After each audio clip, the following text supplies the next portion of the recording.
Nous continuons avec Enjeu Patrimoine, un enjeu patrimoine aujourd'hui dédié au crowdfunding immobilier. Et la question qui va nous animer aujourd'hui est de savoir si les prochains mois seront difficiles pour le marché du crowdfunding immobilier face au blocage des programmes neufs. Pour rappel, le crowdfunding immobilier consiste à financer un projet immobilier par souscription de titres à un promoteur en financement participatif. À la fin du projet, les personnes qui ont investi reçoivent leur capital et des intérêts. Et de son côté, le promoteur s'est servi du financement pour son emprunt. Le problème, c'est qu'aujourd'hui, d'après la FPI, les mairies sont de plus en plus réticentes à délivrer des nouveaux permis de construire avec la flambée des coûts des matières premières. Beaucoup de promoteurs renoncent à lancer des nouveaux programmes parce qu'ils sont trop chers. Les prix dans le neuf restent donc élevés et la proposition de logements neufs fond. Pour répondre à toutes les questions que cela pose, nous sommes ravis de recevoir aujourd'hui Gaëtan Pierret, journaliste en finance patrimoniale à l'AGFI Actif. Bonjour. Bonjour Pauline. Et Gauthier Allard, directeur général de Club Funding. Bonjour. Bonjour. Alors, pour commencer, Gaëtan Pierret, comme le logement neuf est le principal sous-jacent des projets de crowdfunding, qu'est-ce qu'un blocage des programmes neufs pourrait engendrer pour les investisseurs ? Et surtout, comment se porte le marché du crowdfunding immobilier actuellement, Gaëtan ? Alors si on commence déjà avec un petit bilan du marché, j'ai envie de dire jusqu'ici tout va bien. Le crowdfunding vient de signer une année assez dynamique, même très dynamique. Je parle du crowdfunding en général, même pas que du crowdfunding immobilier. Il y a eu des acquisitions, des partenariats, des innovations produits. Si on regarde uniquement ce qui s'est passé côté immobilier, il y a eu 2 rachats. Reserves qui s'est fait racheter par Empruntis et Baltis qui a racheté Proximea. Côté partenariat, Boursorama qui s'est associé à Homunity. Côté produits, innovation produits, on a eu Upstone qui tente la vente à réméré et la garantie liquidité depuis cet été. Et puis surtout, une levée de fonds en record de 125 millions d'euros. Ça, c'est Club Funding. Gauthier Allard pour en parler mieux que moi. C'est la somme la plus élevée jamais levée en fait dans le marché. Signe que les temps changent en fait pour le marché du crowdfunding. Jusqu'à présent, tout va bien. Et peut-être un dernier chiffre, il y a déjà un peu plus d'1 milliard d'euros qui ont été financés depuis le début de l'année dans le crowdfunding immobilier. D'accord. Et Gauthier, donc vous êtes d'accord avec cette tendance globale pour le marché du crowdfunding immobilier ? Oui, tout à fait. C'est vrai que le marché du crowdfunding s'est extrêmement professionnalisé durant ces dernières années avec des opérations en capital au niveau des plateformes, mais également au niveau des équipes des différentes plateformes et de la structuration des produits. C'est vrai qu'au début du financement participatif, certaines plateformes mettaient en place des financements peut-être avec un peu moins de garanties, avec moins d'expertise. Aujourd'hui, systématiquement, il y a des garanties qui sont mises en place. Il y a une grosse sélection des projets immobiliers. Enfin, c'est vraiment un marché qui évolue très positivement. Il y a il y a un élément supplémentaire, c'est que la puissance de frappe des plateformes augmente. Il y a de plus en plus d'investisseurs qui font confiance aux plateformes, ce qui nous permet d'accéder à des promoteurs ou des marchands de biens de plus en plus sophistiqués et de plus en plus solides. Donc Gauthier, on peut dire que le marché résiste à l'inflation ? Alors, il résiste à l'inflation. Jusqu'à aujourd'hui, oui. Il y a quand même quasiment pas de défaut sur le marché de manière générale, en tout cas au niveau de Club Funding. Pour le moment, il y a encore 0 défaut. Après, il faut être vigilant parce que ça évolue très vite. Pour l'inflation, on parle de l'inflation, mais c'est quelque chose qui n'existait quasiment pas il y a encore 6 mois. Donc le marché immobilier, c'est quelque chose qui est quand même relativement résilient. En tout cas, des classes d'actifs comme le résidentiel, ça l'est. L'inflation, il faut du temps pour que le marché immobilier l'absorbe. Il pourrait y avoir une correction. D'ailleurs, il va sûrement y avoir une correction, mais ça prend du temps à se mettre en place. Gaëtan, vous êtes d'accord avec ce constat sur le marché qui résiste à l'inflation ? Oui, alors pour l'instant, effectivement, le marché résiste bien à l'inflation. Côté défaut, côté retard, on ne voit pas des augmentations significatives jusqu'à présent. Mais c'est aussi parce qu'on parle de projets qui ont été lancés précédemment, il y a quelques mois, voire il y a quelques années. Pour certains, donc les défauts, les retards, on va plutôt les voir à partir de l'année prochaine, voire l'année d'après. Ça, pour le coup, toutes les plateformes de crowdfunding le disent, les défauts et les retards vont augmenter. C'est une certitude, c'est même pas juste une hypothèse, mais c'est vraiment une certitude. La question, c'est de savoir quel va être l'impact, quelle va être l'augmentation. Les plateformes aujourd'hui sont en train de retravailler leurs critères de sélection, puisque c'est vraiment le nerf de la guerre pour elles, c'est de choisir au mieux les projets qu'elles vont financer. Et du coup, la question se pose pour les dossiers qui ont été financés précédemment dans un autre contexte de marché, alors que là, on est en train de basculer sur un nouveau cycle économique beaucoup moins positif. Et donc, dans le secteur du neuf, on le disait en introduction, certains indicateurs virent au rouge, comme l'affirme la FPI. Est-ce que vous êtes d'accord avec la FPI, Gaëtan? Alors, si on regarde les chiffres, effectivement, on peut voir que que la construction, en tout cas, ne se porte pas forcément très bien. La FPI a toujours des chiffres très différents du ministère du Logement. Si on regarde les chiffres du ministère de la Transition écologique dont dépend le logement, les autorisations de construire sont en recul de 2% au troisième trimestre par rapport au trimestre précédent. La FPI abonde dans ce sens. Ils nous disent que 55%, et lui, il y a eu 55% de ventes en bloc en moins au troisième trimestre versus le troisième trimestre de l'année dernière. Donc ce sont deux chiffres qu'il faut avoir en tête et qui nous montrent bien qu'effectivement, ça devient plus compliqué pour eux. Enfin, ça l'est déjà depuis un moment, mais c'est compliqué pour eux de pouvoir lancer de nouveaux projets, d'obtenir les autorisations. Ça, plus tout le contexte en fait qui se durcit avec une augmentation des matériaux, des retards de livraison et puis surtout un coût de financement qui augmente avec la remontée des taux d'intérêt.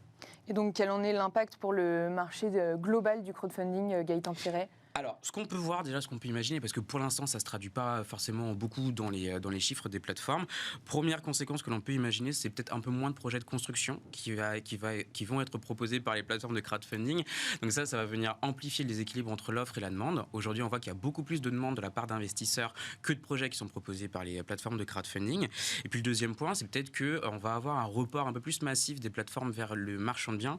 Aujourd'hui, le crowdfunding immobilier marche sur deux jambes. D'un côté, la promotion, de l'autre côté, les marchands de biens.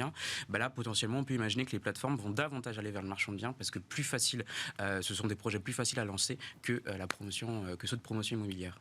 Gauthier Allard, quel est l'impact du côté des investisseurs? Est-ce qu'ils sont plus réticents à investir?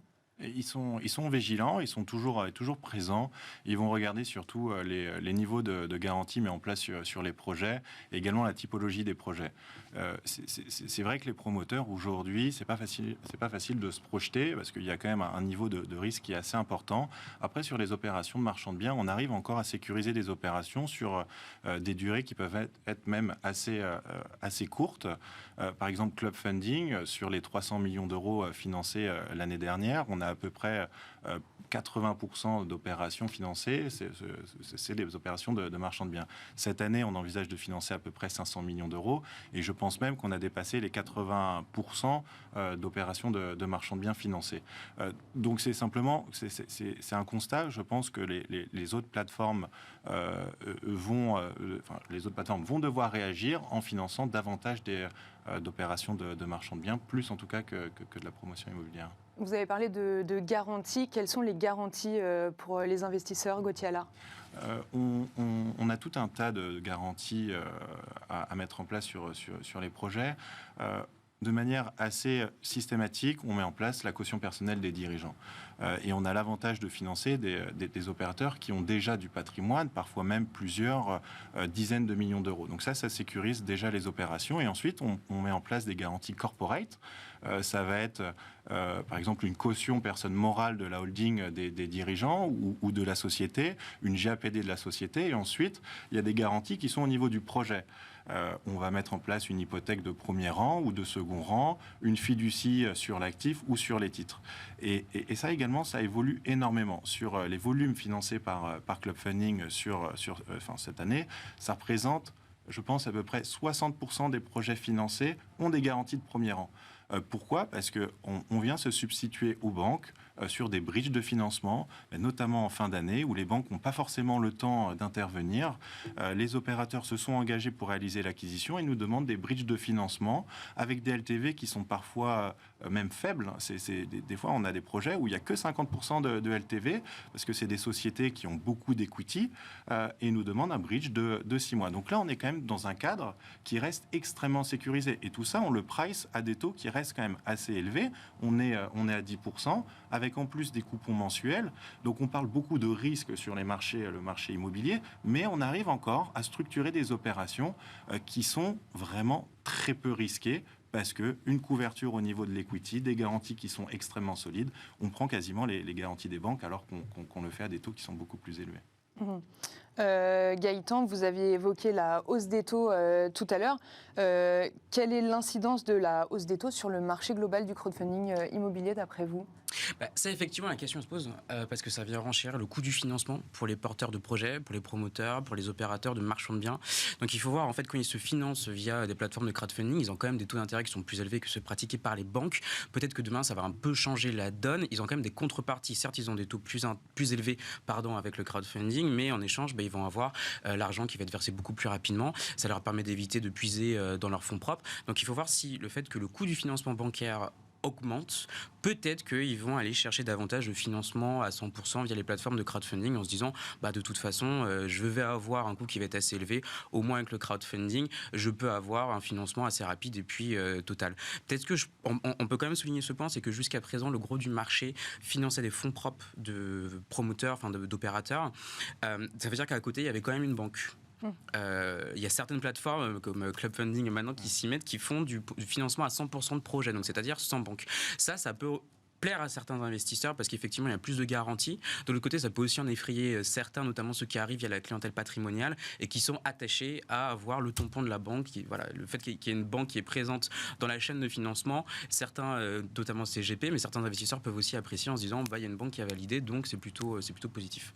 Vous êtes d'accord avec ce constat, Gauthier Allard ? Alors, oui, d'une certaine manière. C'est vrai qu'il y a des investisseurs qui préfèrent avoir le tampon de la banque. Après, les équipes des différentes plateformes sont constituées d'anciens banquiers. Par exemple, l'équipe risque de Club Funding, elle est constituée de 90% de personnes qui ont cette expérience, qui ont fait déjà plusieurs années dans des banques de financement de court terme d'immobilier. Donc, on a également cette expertise.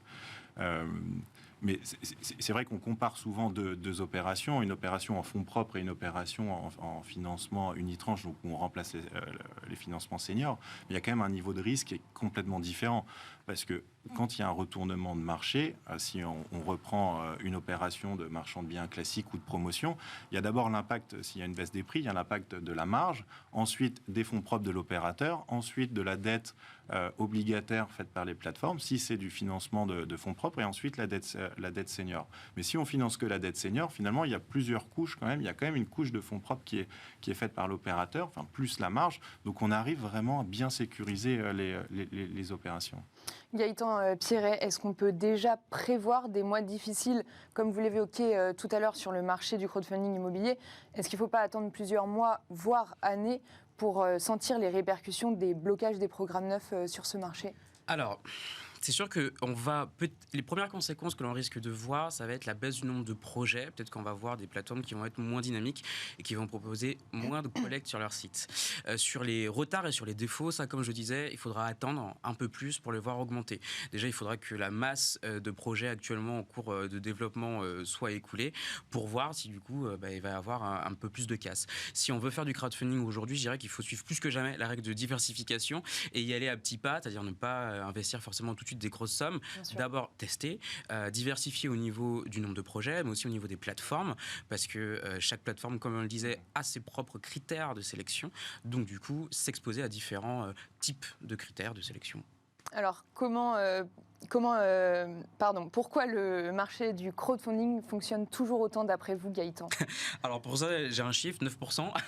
C'est 9% de rendement en moyenne pour le crowdfunding immobilier. Dans les autres secteurs, c'est un peu moins. Je crois que c'est 4% par exemple pour les énergies renouvelables. Mais ça reste quand même des rendements qui sont intéressants, encore plus dans ce contexte où on ne sait plus vraiment sur quel marché financier aller investir. Donc 9% de rendement pour une durée d'immobilisation de capitaux qui est quand même assez faible, assez courte, entre 12 et 36 mois à peu près. Des fois, il y en a qui sont même moins. Le tout pour un risque de perte en capital théorique qui est assez limité, qui s'est peu concrétisé jusqu'à présent. Alors j'insiste là-dessus. Pourquoi ? Parce que ça fait partie un peu de ce qui explique l'euphorie actuelle sur le crowdfunding. Quand on regarde les taux de défaut et les taux de retard, effectivement, ils sont assez maîtrisés aujourd'hui. Ça pourrait augmenter, effectivement, demain. Mais il ne faut pas oublier que le crowdfunding, ça reste effectivement risqué. Quand on investit dans un projet, et donc on investit dans un seul projet à la fois, on s'expose à la santé financière d'une seule entreprise. Si celle-ci fait défaut, si elle fait faillite, du coup, on prend la casse. On prend la casse et il y a effectivement là des garanties qui doivent entrer en jeu. Mais du coup, on n'est pas sur un investissement où le risque va être lissé sur plusieurs opérateurs. On va vraiment être exposé à un seul acteur. Donc, effectivement, beaucoup de rendement, en tout cas promis, mais un risque aussi qui est quand même conséquent et à bien avoir en tête, même si, pour l'instant, ça ne se traduit pas encore beaucoup dans les chiffres. Vous êtes d'accord avec ce constat, Gauthier ? Oui, tout à fait. Mais c'est vrai qu'il faut comparer aussi les solutions d'investissement proposées aux investisseurs aujourd'hui. Et aujourd'hui, pouvoir toucher du 10% d'intérêt annuel dans un cadre qui est quand même sécurisé par tout un tas de garanties et aussi une sélection très importante des plateformes. Par exemple, Clubfunding sélectionne uniquement 5% des projets présentés. On reçoit quand même beaucoup plus de projets parce que ça s'est vraiment démocratisé auprès des différents acteurs immobiliers. Donc toucher du 10%, c'est quand même très important dans un cadre sécurisé et en plus de ça, avec des coupons mensuels. En tout cas, c'est ce que Clubfunding propose. Donc c'est pas simplement une promesse de taux, c'est dès le mois suivant, on a dans son portefeuille, sur son compte en banque, un versement du taux d'intérêt. Donc ça prouve que ça fonctionne assez rapidement. Après, il faut être extrêmement vigilant quand même parce qu'on on arrive dans une période beaucoup plus incertaine avec la remontée des taux. Donc, il faut vraiment bien sélectionner la plateforme. Il faut également bien sélectionner les projets, même si évidemment toutes les plateformes font ce travail au début. Il y a peut-être un point qu'on peut rajouter, dont on parle assez peu, c'est le côté un peu expérientiel en fait du crowdfunding. Ça fait partie des investissements de nouvelle génération dans lequel les gens reprennent un peu la main sur leurs investissements. Et donc là, on va investir, par exemple, on se rend sur un site internet, on va regarder le projet, on sait dans quoi on va investir. Et ça plaît beaucoup en fait aux épargnants. Et c'est aussi ce qui explique le succès du crowdfunding, le fait que les épargnants peuvent reprendre la main sur leur investissement. Et aussi un autre élément d'une manière très simple. Et on conclura là-dessus. Quelques clics, on arrive à investir directement dans des projets immobiliers, en sous-jacent immobilier en tout cas. Merci beaucoup Gauthier Allard, directeur général de Clubfunding, et Gaëtan Pierret, journaliste en finance patrimoniale à l'AGFI Actif. Et voilà, Smart Patrimoine, c'est déjà fini. On se retrouve demain sur Bismart pour un nouveau numéro de Smart Patrimoine. À demain.